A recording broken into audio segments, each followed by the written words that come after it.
जिस जगह अभी आप और मैं रहते हैं, ये जमीन आज से 400 करोड़ साल पहले उबलते और दहकते लावे से ढकी हुई थी, जिसका टेम्परेचर 5000 डिग्री सेल्सियस से भी ज्यादा था। हर तरफ आग, गर्मी और ऐसी खतरनाक जहरीली गैसेस थी जिसमें सांस लेना नामुमकिन था, जिन्होंने पूरी जमीन को अपने अंदर ढक रखा था। ना ही यहाँ सूरज की रोशनी आती थी और ना ही यहाँ पानी की एक भी बूंद मौजूद थी। जिंदगी का कोई नामो निशान तक नहीं था, क्योंकि यहाँ का टेम्परेचर इतना ज्यादा था कि अगर कोई भी क्रिएचर यहाँ कदम रखता तो चंद लम्हों के अंदर राख बन जाता। लेकिन फिर अचानक ऐसा क्या हुआ कि हजारों डिग्री जितनी ये गर्म जमीन ठंडी पड़ने लगी, और न सिर्फ ठंडी बल्कि बिलियंस ऑफ स्टार्स और प्लैनेट्स के इस यूनिवर्स में सिर्फ एक इकलौती ऐसी जगह बनी जहाँ जिंदगी मुमकिन हुई। जमीन पर ये दरख्त, ये पानी, इंसान और जानवर कहाँ से आए और क्यों, जानते हैं आज की इस वीडियो में कहानी हमारे अर्थ की।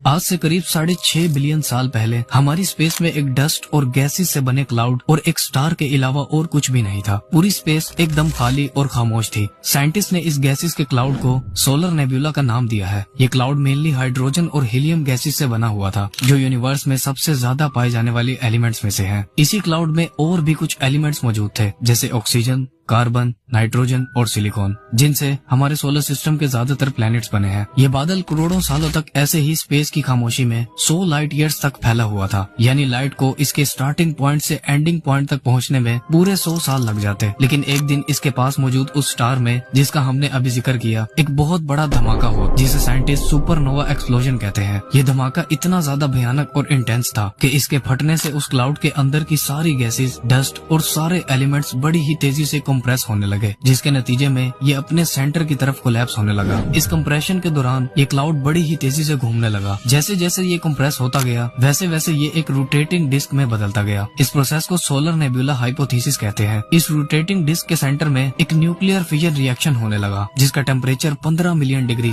यानी 1.5 करोड़ डिग्री से भी ज्यादा था, जिससे हमारा सूरज यानी सन अपने फॉर्मेशन में आया था, जिसके अंदर भी न्यूक्लियर फिजन रिएक्शन से ही एनर्जी, हीट और लाइट बनती है। सन हमारे सोलर सिस्टम का 99.76% मास खुद अकेला होल्ड करता है, जबकि बचे हुए 0.14% में बाकी सभी प्लैनेट्स, मून्स, कॉमेट्स और एस्ट्रॉइड्स वगैरह बनते हैं।